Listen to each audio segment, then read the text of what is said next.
Ivan! এই শুনছো? হ্যাঁ, ছবিটা ভাঙলেন কেন আপনি? আমি ইচ্ছে করে তো ভাঙি নাই, হাত থেকে পড়ে গেছে।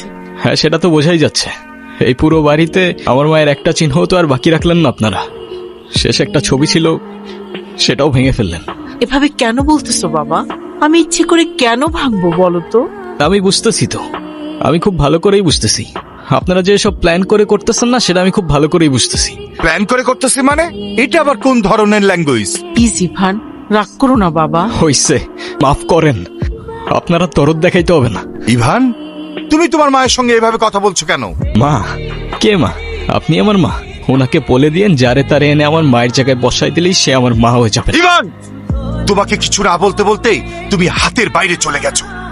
এতদিন সবকিছু আমি সহ্য করেছি, মেনে নিয়েছি। সামান্য একটা ভুলের জন্য এতটা বছর এরকম করা কোনো মানেই হয় না। ওনাকে বলে দিয়েন এটা কোনো সামান্য ভুল ছিল না। It was a murder.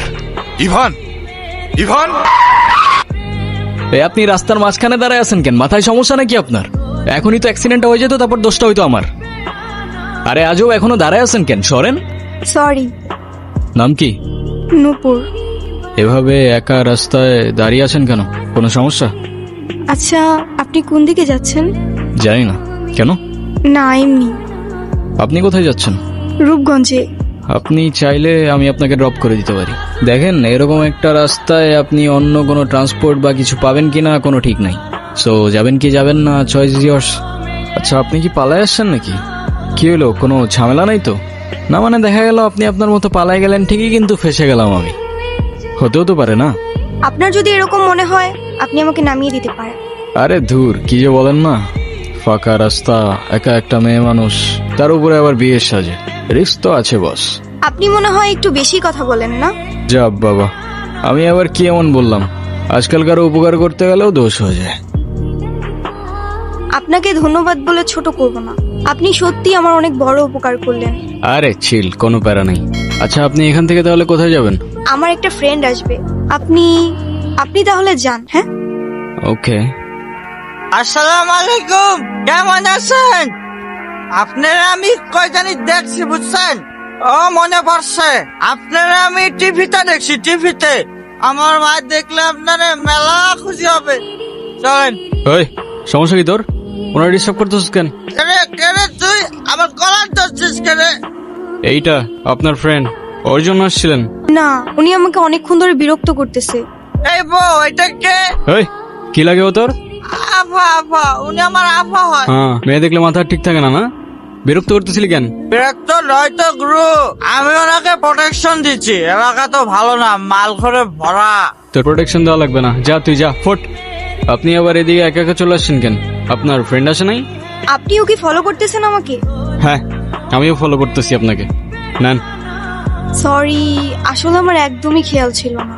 আপনার গাড়িতে ফেলে আসছিলাম না? ইয়েস ম্যাম, আর আমাকে ডাউট করার জন্য শুক্রিয়া। ঠিক আছে তাহলে, আই গেস আমাদের জার্নি এখানেই শেষ। আপনাকে রাস্তায় অনেক সময় অনেক কথা বলে ফেলছি, কিছু মনে করেন না। আরে ধুর, কি বলতেছেন? আমিই তো উল্টা আপনার ঝামেলা বাড়ালাম। আরে প্যারা নেই, চিল। আচ্ছা, আপনার বয়ফ্রেন্ড কই? বয়সে নাই? আসছে হয়তো। আচ্ছা, আপনার ফোনটা একটু দেন তো। শিওর।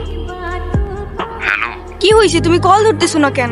আমি স্টেশনে এসে দাঁড়ায় আছি, তুমি কই? তুমি চলে আসছো। আসলে একটা প্রবলেম হয়ে গেছে, বুঝছো? প্রবলেম মানে কি হয়েছে? আসলে দেখো, বাসায় সব জানাইছি। আম্মু বলতেছে যে মেয়ের বাপ মায়ের পরিচয়টাই নাই, সেই মেয়ের আমি ঘরে তুলতে পারবো না। নেন, এই শহরের মানুষগুলোর জন্য কান্না করে লাভ নাই। মুখটা ধুয়ে ফেলেন, আর পারলে সাথে নিজের কষ্টগুলোও মুছে ফেলেন। বলছিলাম না, আজকাল মানুষের 2 দিনে ভালোবাসা হয়, 3 দিনে পালাই গিয়ে 4 দিনে ডিভোর্স হয়ে যায়। আপনার তো তাও ভাগ্য ভালো, আগেই কাহিনী শেষ। আচ্ছা, আমার সাথে বারবার কেন এমন হয় বলতে পারেন? আচ্ছা, কি হয়েছে বলেন তো? সে যেই তো আসে নাই, আপনি বাসায় ফিরে যান। না, আমি আর ওই বাসায় ফিরতে পারবো না, আর কখনো ফিরতে চাইও না। ফিরতে চান না মানে? ঠিক বুঝতে পারলাম না। ওর কথাগুলো শুনলে মনে হতো পৃথিবীতে অন্তত কেউ একজন আছে যে আমাকে সত্যিকারের ভালোবাসে। আর যখন কাঁধে দায়িত্বটা পড়লো, সেই ভালোবাসা জানালা দিয়ে পালায় গেল, তাই তো? আমি তোমাকে ভালোবাসি। শুধু এই 3টা শব্দ বলে দিলেই তো আর ভালোবাসা হয়ে যায় না। সারা জীবন পাশে থেকে দায়িত্বটা কাঁধে নিয়ে তারপর ভালোবাসাটা প্রমাণ করতে হয়। আমি এখন কই যাব, কি করব, কোনো কিছুই না বুঝে উঠতে পারছি না। আমি যাচ্ছিলাম একটা জায়গায়, আপনি চাইলে আমার সাথে যেতে পারেন। কোথায়? ভব নদীর 13 পারে। কি এখনো মন খারাপ? না, আচ্ছা কি গান শুনবো বলো? আমি তেমন একটা গান শুনি না। কি হলো? ফিউয়েল শেষ। এখন উপায়? কি আর হবে, আমাদের আর ভব নদীর 13 পার যাওয়া হইলো না। আরে ধুর, মজা করো না তো। এখন কি করব সেটা বলো। আরে সেটা তো আমিও বুঝতেছি না, আশেপাশেও কিচ্ছু দেখতেছি না। পাম্প তো মনে হচ্ছে অনেক দূরে। আব্বাস, এ আব্বাস বাইরো। এই গিরা কি পাইছো? ওরে পাইছো খুঁজে নিজের ভাগ নিলে ভাগাই দিয়া তুই আমারে কইতেছস পাইছো? খেলার টাকা দে, তুই আমার টাকা দে। এইসব কি কইতেছো জাহাঙ্গীর? তুমি এত টাকা আমি কই পাবো? তুই টাকা দিবি, আনালে তোর ভাগ নিলে তুই আনবি। আন, মাথা গরম করো না জাহাঙ্গীর। এদিক ওদিক খোঁজ লাগাও। খোঁজ তো আমি লাগাইছি, ওর সাথে বিয়ে হওয়ার আগ পর্যন্ত এই শিরনে আমি খুলব না। কথাটা মনে রাখিস। চল। আচ্ছা, আর কতক্ষণ বসে থাকবো এখানে? সন্ধ্যা তো হয়েই গেল। আরে সেটা তো আমিও বুঝতেছি না। ফোনটা ধরো। ইভান, ইভান, হ্যাঁ ফোনটা ধরো। মোস্তফা কে? আমার বাবা। তোমার বাবা? সিরিয়াসলি? এতক্ষণ ধরে তোমাকে কল দিচ্ছে, টেনশন করছে অবশ্যই। এমনি এমনি তো আর না, কলটা ধরো। ছোটবেলা থেকেই বাবাকে দেখতাম প্রচন্ড ব্যস্ত, এই কাজ ওই কাজ করতে করতে আমাদের জন্য তার কাছে এতটুকু সময় থাকতো না। মা আর আমি অনেকদিন বায়না করার পর অবশেষে একদিন বাবা আমাদের ঘুরতে নিয়ে যায়। যেখানে 15% টাকা অলরেডি ইনভেস্ট হয়ে গেছে। আমি তো কিছুই বুঝতে পারতেছি না। এই, আমার সাথে কি মজা নিচ্ছে নাকি? মা আইসক্রিম খাবো। আইসক্রিম? ঠান্ডা লেগে যাবে বাবা। যাও বাবার কাছে যেয়ে যাও। তোমাদের মূল সমস্যাটা কোথায় আমাকে বলো তো? বাবা কি হয়েছে বাবা? আইসক্রিম কিনে দিবা? বাবা দিচ্ছি। আচ্ছা তুমি গিয়ে এখন রোহানের ফাইলটা চেক করো তো। বাবা আইসক্রিম কিনে দাও না। আরে কি সমস্যা কি? তুমি দাঁড়ায় আছো কেন? ছেলেটা আইসক্রিম চাচ্ছে, কিনে দিতে পারো না? দেখছো আমি একটা ঝামেলায় আছি। যাও বাবা যাও। সেদিন আমিও মায়ের সাথে রাস্তার ওপাশে গেলে হয়তো মা আর আমি আজও একসাথেই থাকতাম। মা যাওয়ার পর থেকে বাবা আর আমার দূরত্বটাও বাড়তে থাকে। আর শুরুটা হয় বাবার সেকেন্ড বিয়েটা দিয়ে, যেটা আমি কোনোদিনই অ্যাকসেপ্ট করতে পারিনি। কষ্ট লাগে জানো, যখন তুমি তোমার বাবাকে এতটা ভালোবাসো কিন্তু দূরত্বটা এতটা যে সেটা বাবাকে আর কখনো বলার যায় না। আজকে এতদিন পরে বাবাকে কেন যেন অনেক বেশি মিস করতেছি। আচ্ছা, তোমার ফোনটা একটু দিবা? মামিকে ফোন করে জানাই আমি ঠিকঠাক আছি। হ্যাঁ নুপুর, হ্যাঁ, চলো সকাল হয়ে গেছে, যেতে হবে। কোথায় যাব? ওই ছেলেটার না আসার কথা। আরে ওর ভরসায় বসে থেকে আর লাভ নেই, কোথায় না কোথায় কি খেয়ে পড়ে আছে কোনো ঠিক নাই। এই গুরু, আইসা গেছে আমি গুরু। কিরে কই ছিলি তুই? তেল নিয়ে আসছস? তো ভুলে গেছি গুরু। কিন্তু মেহমান ঠিকই নিয়ে আসছে। নপুর, আমি তোমারে বারবার বললাম যে আমি শেরনিটা পইরা দিই। তো তুমি আমার লেগে এতটুকু অপেক্ষা করতে পারলা না? তাও তোমার লেগে শেরনি আমি এখনো করিনি। সময় থাকতে থাকতে তোর ভাড়াটে নাট বল্টু নিয়ে কাইটা পর জাহাঙ্গীর। সময় চলে গেলে শেরওয়ানির সাথে সাথে তোর ইজ্জতটাও খুলে যেতে পারে। নপুর তুমি আসো আমার সাথে। হাতটা ছাড়। তুমি ওর কথা শুনো না, তুমি আসো আমার সাথে। হাতটা ছাড় জাহাঙ্গীর। তুই জাহাঙ্গীরের লগে লাগতে ইস্তা। এই জাহাঙ্গীর কেটা তুই এখনো চিনোস না? এই, ছুরিটা নামা, ছুরিটা নামা।